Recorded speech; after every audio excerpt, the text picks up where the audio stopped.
कहते हैं कि श्रीमद् भगवद गीता सिर्फ एक धर्म के लिए नहीं है, बल्कि पूरे मनुष्य जाति के लिए है, हर आत्मा के लिए है। और भगवद गीता को पूरे मनुष्य जाति को पढ़ना चाहिए ताकि वो अपनी ज़िंदगी में सुख, शांति और सफलता को प्राप्त कर सके। भगवद गीता हमें समझाता है कि हम सब आत्माएं हैं और ये ज़िंदगी हम आत्माओं के लिए एक इम्तिहान है, अपने अंदर से अपने सबसे अच्छे रूप को बाहर निकालने का। और भगवद गीता इस इम्तिहान को पास करने की अहम किताब है। इसके साथ ही इस महान ग्रंथ गीता में जीवन की वास्तविकता और मनुष्य धर्म से जुड़े उपदेश दिए गए हैं। कई बार ऐसा होता है कि हमें अपने समस्याओं का समाधान नहीं मिलता या फिर विपत्ति के समय हम बहुत परेशान हो जाते हैं। कई लोग तो अपनी समस्याओं से विचलित होकर भाग जाते हैं। ऐसे में गीता में लिखे गए ये उपदेश हमारे सारे समस्याओं का समाधान कर देते हैं और हमें जीवन जीने का कला सिखाते हैं। भगवद गीता में 18 अध्याय है और पूरे गीता की जो मूल बातें हैं वो मैं आप लोगों के सामने बताने जा रही हूँ। ये ज्ञान परमात्मा ने भगवान श्री कृष्ण के द्वारा सबसे बड़े धर्म युद्ध महाभारत की रणभूमि कुरुक्षेत्र में अर्जुन को कुछ 5000 साल पहले दिए। ये वो वक्त था जब धर्म का बार बार उल्लंघन हुआ, परमात्मा का डर मनुष्य से निकल गया। लालच की घोर में भाई ने भाई को मारने की कोशिश की और यही नहीं, एक विवाहित औरत को भरी सभा में अपने बड़ों के सामने अपमानित किया गया। इससे पहले कि मनुष्य जाति धर्म युद्ध से निकलकर पूर्ण रूप से कलयुग में जाती है, गीता भगवान श्री कृष्ण के द्वारा मनुष्य जाति के कल्याण के लिए दिया। परमात्मा द्वारा दिए गए जितने भी धर्म ग्रंथ हैं वो सिर्फ कोई एक धर्म के लिए नहीं है, बल्कि पूरे मनुष्य जाति के लिए है, पूरे इंसानियत के लिए है, सब आत्माओं के लिए है। क्योंकि ये आत्माओं को परमात्मा के बारे में, उसकी सृष्टि के बारे में और सबसे अहम ये उन कायदों के बारे में समझाता है जिनका आत्माओं को मनुष्य के रूप में हर हाल में पालन करना होगा, रक्षा करनी होगी। और इन्हीं कायदों के बुनियाद पे एक आत्मा को शरीर त्यागने के बाद परखा जाएगा और इस परीक्षा पे पास होने पे हमेशा के लिए जन्म और मृत्यु से मुक्ति मिलेगी। परमात्मा भगवद गीता में कहते हैं कि मैं ही सबकी शुरुआत हूँ, मैं शुरू से भी पहले था और सब खत्म होने के बाद भी रहूँगा। सब मुझ में है, मैं सब में हूँ। जो भी तुम छू सकते हो, देख सकते हो, चख सकते हो या सुन सकते हो, वो सब मैं हूँ। ये नदियाँ, पहाड़, सूरज, ग्रहण, चांद, सितारे सब मैंने बनाए। मैंने ही भगवान, शैतान, राक्षस और इंसान बनाया। मैं सर्वव्यापी हूँ, सब में रहता हूँ, सब में मैं हूँ, मैं ही हूँ। मैं ही ब्रह्मा बन के सब बनाता हूँ और रुद्र बन के सब नष्ट करता हूँ। मैं ये सृष्टि यूं ही बनाता और तोड़ता रहूँगा ताकि आत्माओं को मौके मिल सके इस जन्म और मृत्यु से एक दिन मोक्ष पाने को, हमेशा के लिए परमात्मा के साथ रहने को। भगवद गीता कहते हैं कि इस सबसे बड़ी परीक्षा के लिए परमात्मा ने प्रकृति का निर्माण 5 तत्व हवा, अग्नि, जल, पृथ्वी और ईथर से किया, जिन्हें हम छू के, चख के, सूंघ के, देख के समझ सकते हैं। पर खुद परमात्मा इन 5 इंद्रियों के समझ से बाहर है। उन्हें आत्मा इन इंद्रियों से जान नहीं सकती। आत्मा 5 इंद्रियों के साथ वैसे ही है जैसे एक लोहे की रोबोट, जिसे अपने बनाने वाले का कोई पता नहीं। अर्जुन को भी परमात्मा का विराट रूप देखने के लिए भगवान कृष्ण ने दिव्य नेत्र दिए। भगवद गीता समझाता है कि आत्मा अजन्मी है, इसे कोई मार नहीं सकता, कोई जला नहीं सकता, छुपा नहीं सकता, काट नहीं सकता। लेकिन आत्मा को परमात्मा के साथ हमेशा के लिए रहने के लिए इस परीक्षा रूपी जीवन में बैठना ही पड़ेगा। इस परीक्षा के लिए परमात्मा से बिछड़ के आत्मा को पृथ्वी पे किसी ना किसी रूप में जन्म लेना पड़ता है और 84 लाख जोनियों को जीने और भोगने के बाद एक आत्मा को मनुष्य का शरीर और दिमाग मिलता है। इस सबसे बड़ी मर्यादाओं की परीक्षा में बैठने के लिए और मनुष्यों को इस पूरी परीक्षा के दौरान तरह तरह की अच्छे और बुरी भावनाओं की चक्रव्यूह में अपने ही भाई बहन और मित्रों के साथ डाला जाता है। जिसमें हर आत्मा को अपने अंदर की तामसिक और राजसिक अवगुणों से निकल के सात्विक जीवन में प्रवेश करने के मौके मिलते हैं। हमारे तामसिक गुण वो हैं जो हमारे अंदर हीन भावना को पैदा करके हमें खुद को उदास और नुकसान पहुंचाता है, और हमारे राजसिक गुण हमें ईर्ष्यालु और लोभी बना के दूसरों के प्रति नुकसान पहुंचाते हैं।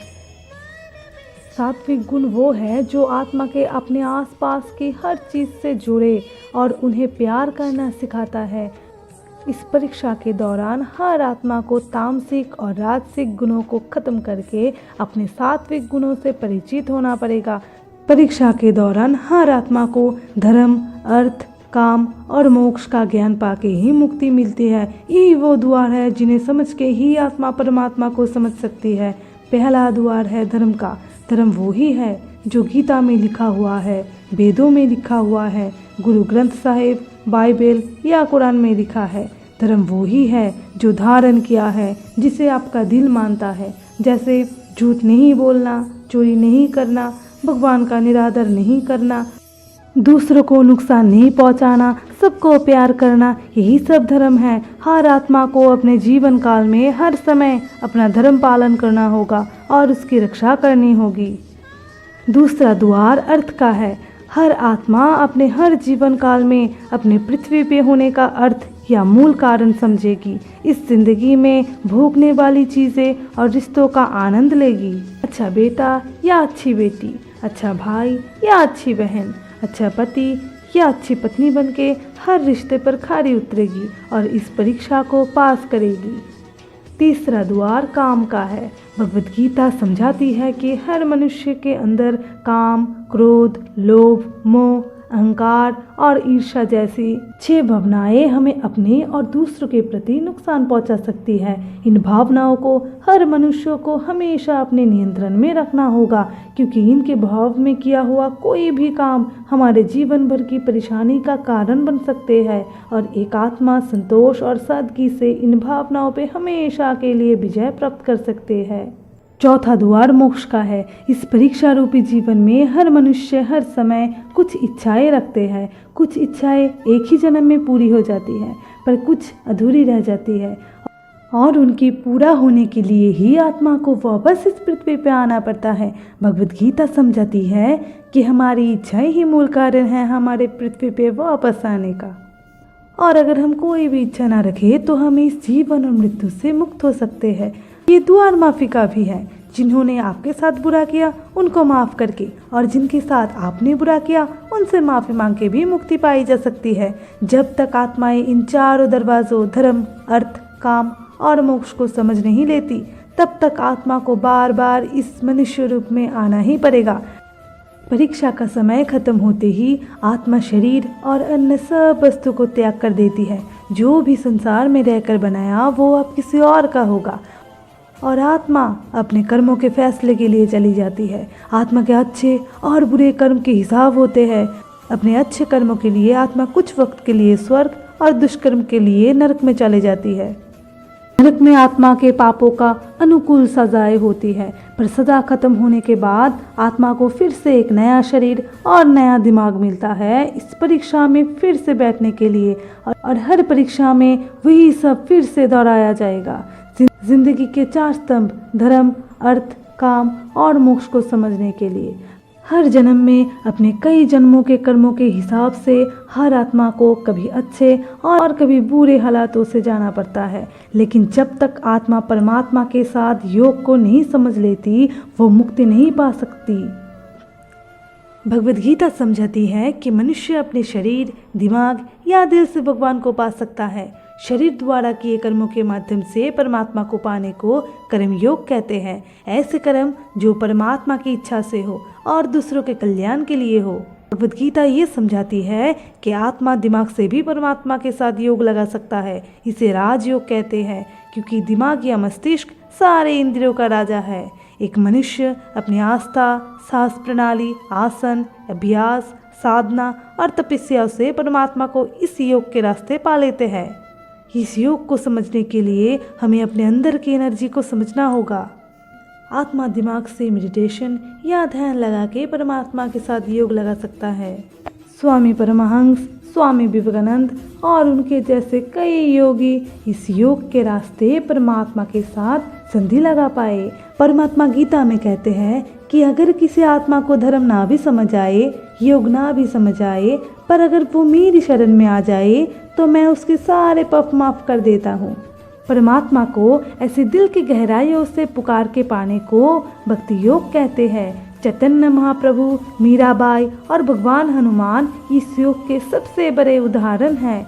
आइए श्रीमद् भगवद गीता या किसी भी धर्म ग्रंथ को पूरा पढ़ के इस जिंदगी की असली मायने समझे और परमात्मा के साथ योग लगाए। अगर आपने ये पसंद किया तो इसे औरों को बांटिए ताकि सब आत्माएं अपने यहाँ होने का मूल रूप समझ सके और इस जन्म और मृत्यु से मुक्त पाके हमेशा के लिए परमात्मा के साथ रह सके। मिलते हैं एक नए वीडियो के साथ। हरे कृष्ण।